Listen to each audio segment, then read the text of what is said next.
તો બોટાદમાં કલેક્ટર કચેરીને બોમ્બથી ઉડાવવાની ધમકી મળી છે। ત્યારે ઈમેલ દ્વારા આ ધમકી અપાઈ હોવાનું સામે આવ્યું છે। જોકે ધમકી બાદ પોલીસ કાફલો પણ કલેક્ટર કચેરીએ દોડી આવ્યો હતો। આ ઉપરાંત એલસીબી તેમજ એસઓજી અને ડોગ સ્કોડે સંયુક્ત તપાસ શરૂ કરી છે। જોકે કલેક્ટર કચેરીમાં વ્યાપક ચેકિંગ પણ હાથ ધરવામાં આવ્યું હતું। ત્યારે તપાસમાં શંકાસ્પદ કંઈ જ ન મળતા આખરે તંત્ર દ્વારા રાહતનો શ્વાસ લેવામાં આવ્યો છે। આજે જે જિલ્લા સેવા સદન બોટાદ ખાસ રોડ ખાતે આવેલ છે તેના ઈમેલ આઈડી ઉપર એક ધમકીભર્યો મેસેજ છે તે અજાણ્યા સર્વર અને ડોમેન પરથી કરવામાં આવેલો હતો। આ મેસેજને ધ્યાને લઈ અને બોટાદ જિલ્લા પોલીસને જાણ થતાં બોટાદ જિલ્લા પોલીસની એસઓજી બીડીડીએસની ટીમ તથા સાયબરની ટીમ આવી અને આ જે ઈમેલ છે તે કયા રીતે કરવામાં આવ્યો છે તેની તપાસ કરી હતી અને સંપૂર્ણ જે બિલ્ડિંગ છે તેને એએસ ચેક અને સેબોટેજ ચેક પણ કરવામાં આવ્યું હતું। આથી જે તપાસ છે તે આગળની તપાસ અમે ચલાવી રહેલા છીએ અને હાલમાં અત્યાર સુધીના ચેકિંગમાં કોઈ વાંધાજનક ચીજ છે તે મળી આવેલ નથી।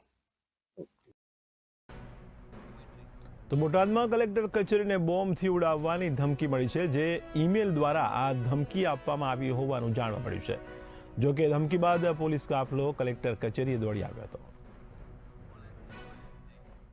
જી ફોન લાઈનથી પરેશ શેખ અમારી સાથે જોડાયા છે।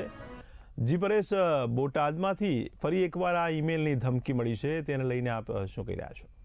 જી, વાત કરવામાં આવે તો જે બોટાદ જિલ્લામાં ખસ રોડ ખાતે કલેક્ટર કચેરી આવેલી છે, ત્યાં ગત મોડી રાત્રે એક કલેક્ટર કચેરીને ધમકી ભર્યો કલેક્ટર કચેરીને બોમ્બથી ઉડાવી દેવાનો ધમકી ભર્યો મેલ મળ્યો હતો। ત્યારબાદ પોલીસ તંત્ર અને સમગ્ર ટીમ જેમ કે SOG, LCB, dog squad, bomb squad સમગ્ર ટીમ કલેક્ટર કચેરીને તપાસ કરવામાં ધમધોકાર હાથ ધરવામાં આવી હતી, જેથી કરી ગાર્ડન, ઓફિસો તેમજ બગીચાઓ અને પોલીસની ગાડીઓ અને સરકારી ગાડીઓ ચેકિંગ કરવામાં આવી હતી, જેથી કરીને કોઈ શંકાસ્પદ વસ્તુ ન મળતા પોલીસે રાહતનો શ્વાસ લીધો હતો। જી, ત્યારે આ ઈમેલ અકાઉન્ટ કયા ઈમેલથી મોકલવામાં આવ્યો છે તેને લઈને કોઈ તપાસ થઈ છે ખરા?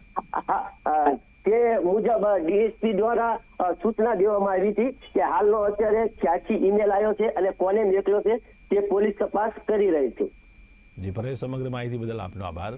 ત્યારે બોટાદમાં કલેક્ટર કચેરીને બોમ્બથી ઉડાવવાની ધમકી મળી છે। જોકે ધમકી બાદ પોલીસ કાફલો પણ કામે લાગી ગયો છે। ત્યારે કલેક્ટર કચેરીએ પોલીસ કાફલો ઉપરાંત એલસીબી, એસઓજી અને ડોગ સ્કોડે સંયુક્ત તપાસ હાથ ધરી હતી।